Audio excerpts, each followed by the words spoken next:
Hi అండి, welcome back to our channel Amala vlogs 121. ఎలా ఉన్నారు మీరందరూ? నేనైతే చాలా బాగున్నాను. మీరు కూడా బాగుండాలని కోరుకుంటున్నాను. డైలీ మార్నింగ్ ఈ డ్యూటీ కంపల్సరిగా ఉంటుంది.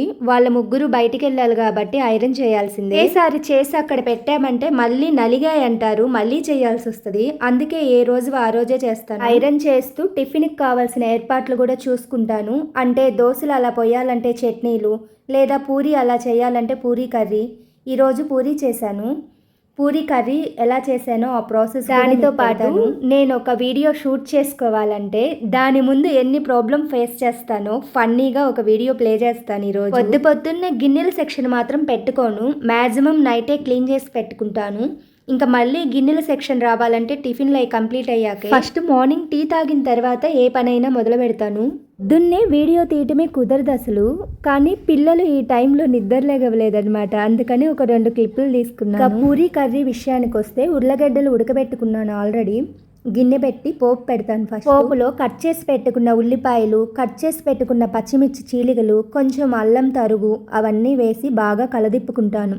కరేపాకు కూడా వేయాలి, నా దగ్గర లేదు. కొత్తిమీరకు బదులు కొత్తిమీర లేకపోయినా కొంచెం ధనియాల పొడి వేస్తాను, ఒక చిటికెడు. ఆ ఫ్లేవర్ వచ్చేస్తుంది. ఉల్లిపాయలు బాగా మగ్గిన తర్వాతే టమాటా వేయాలి, అప్పుడే కూర చాలా టేస్ట్గా అనిపిస్తుంది. టమాటాలు బాగా మగ్గిన తర్వాత కొంచెం పసుపు, ఉడకబెట్టుకున్న ఉర్లగడ్డలు కూడా వేసి బాగా కలదిప్పుకోవాలి. నువ్వు పూరీ చేసేది, పిల్లలకి పెట్టేది అదంతా ఏం షూట్ చేయలేదు, ఎందుకంటే ఆ టైం చాలా బిజీగా ఉండిద్ది, షూట్ చేయలేనమాట. ఏదో ఒక రోజు మా పిల్లలు యాక్సెప్ట్ చేసినప్పుడు వాళ్ళ ఇంట్లో ఉన్న రోజు చూసుకొని వాళ్ళని కూడా షూట్లో పెట్టుకుంటాను. యాక్చువల్గా ఈ కర్రీలో కొంచెం క్యారెట్ పీసులు కూడా వేస్తాను. నేను మార్కెట్కి వెళ్ళలా, ఏమీ అవైలబుల్గా లేవు, ఉన్న వాటితోటే చేస్తున్నాను. అయినా టేస్ట్ చాలా బాగుంటుంది. కర్రీ స్ట్రక్చర్ చూడండి, పసుపు వేసాక ఎంత మారిపోయిందో.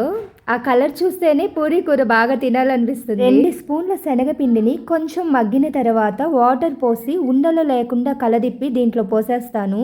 అంతే, ఆ వాటర్ చిక్కబడిన దాకా ఉడకనిస్తే చాలు, మనం దించేసుకోవచ్చు. పూరీ కూర సూపర్గా ఉంటుంది. హోటల్స్లో లాగా రెడీ అవుతుంది కర్రీ. అందరికీ తెలిసే ఉండొచ్చు, మేబీ ఎవరికైనా తెలియకపోతే ట్రై చేయండి. నేను ఏదన్నా ఒక వీడియో షూట్ చేసుకునే ముందు ఎంత ప్రాబ్లం ఫేస్ చేస్తానో, ఎన్నిసార్లు కెమెరా సెట్ చేసుకుంటానో చూద్దాం. ఇప్పుడు ఎంత విసుకొస్తుందో ఒక్కోసారి, ఇచ్చి నేను వీడియోస్ తీయనని కూడా అనుకుంటాను. మళ్ళీ నాకే అనిపిస్తుంది ఒక పని మొదలు పెట్టనే కూడదు, మొదలు పెడితే దాన్ని వెనకడుగు వేయకూడదు అని. అందుకే పదే పదే విసుకొచ్చినా కానీ నేను మళ్ళీ ట్రై చేస్తాను. శారీ చూసారా, మొన్న లాంగ్ ఫ్రాక్ కుట్టుకున్నాను కదా, సేమ్ శారీ. ఆ కటింగ్ రోజే ఈ అవస్థలు. రోజు ఎందుకో అసలు కెమెరాను సెట్ చేయలేకపోయాను, చాలా విసుకొచ్చింది. చూశారు కదా, వీడియో తీసే ముందు ఎన్ని ప్రాబ్లం ఫేస్ చేస్తామో. అంతేనండి ఈ వీడియో. మన ఛానల్ని సబ్స్క్రైబ్ చేయండి, లైక్ చేయండి, షేర్ చేయండి, కామెంట్ పెట్టండి. ఇంకా మంచి మంచి వీడియోస్తో మీ ముందుకు వస్తా. Okay, bye.